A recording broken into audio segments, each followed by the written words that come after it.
Suggestion দেবো। আমরা বললাম রিকমেন্ডারি অথরিটি বলতে পারেন, অথবা ওই কি বলেন যে বক্তে আমরা একটা সাজেশন দেবো, সুপারিশ দেবো আমরা।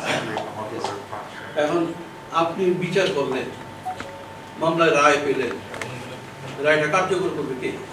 সরকার। তো আমরা সুপারিশ দেবো বললাম, তো সরকার ছাড়া তো আমরা চলতে পারতেছি।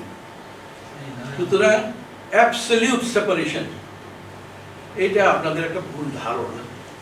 অ্যাবসলিউট সেপারেশন হবে না। আমাদেরকে এই লেজিসলেশন বলেন, অ্যাডমিনিস্ট্রেশন বলেন, জুডিশিয়ারি বলেন, আমাদের মিলেমিশে কাজ করতে হবে যে অন্যান্য যারা আছেন ওনারা জুডিশিয়ারিকে যাতে সম্মান করে। আমরা যে রায়টা দিলাম এই 5 দিন 6 দিন শুনে তারপরে বাড়িতে বসে 3-4 দিন মাথা ঘামিয়ে তারপর রায়টা লিখলাম দিলাম, এটা তো কার্যকর না হয়, তা আমাদের এই খাটাখাটি কি লাভ? আমাদেরকে বেতন দিল ইয়েতে, এই পয়সাটা আমরা কেন খাবো? তো সুতরাং ওই সেপারেশন জুডিশিয়ারি বলেন, কমপ্লিট সেপারেশন জুডিশিয়ারি বলতে কিচ্ছু নেই, কোনোটাই নেই। অ্যাডমিনিস্ট্রেশন চলতে পারবে না। এই যদি কোর্ট না থাকে, বিচার বিভাগ যদি না থাকে, দেশ চলতে পারবে না। দেশ চালাতে হলে আপনাকে একটা এজেন্সি থাকতে হবে, জুডিশিয়ারি, যার কথা সবাইকে শুনতে হবে। এইটা শুনলে আপনার ডিসিপ্লিন থাকবে না, দেশও চলবে না। যে আমরা চাবো ইন্টারফিয়ারেন্স যাতে না হয়।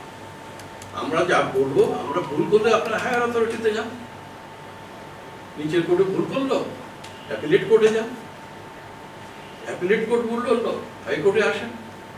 কিন্তু এই খালি যদি আপনি বিক্ষুব্ধ হতেই থাকেন আর মামলা চল, তো মামলা তো শেষ হবে না, কারণ দুই পক্ষ কোনোদিন এক হবে না।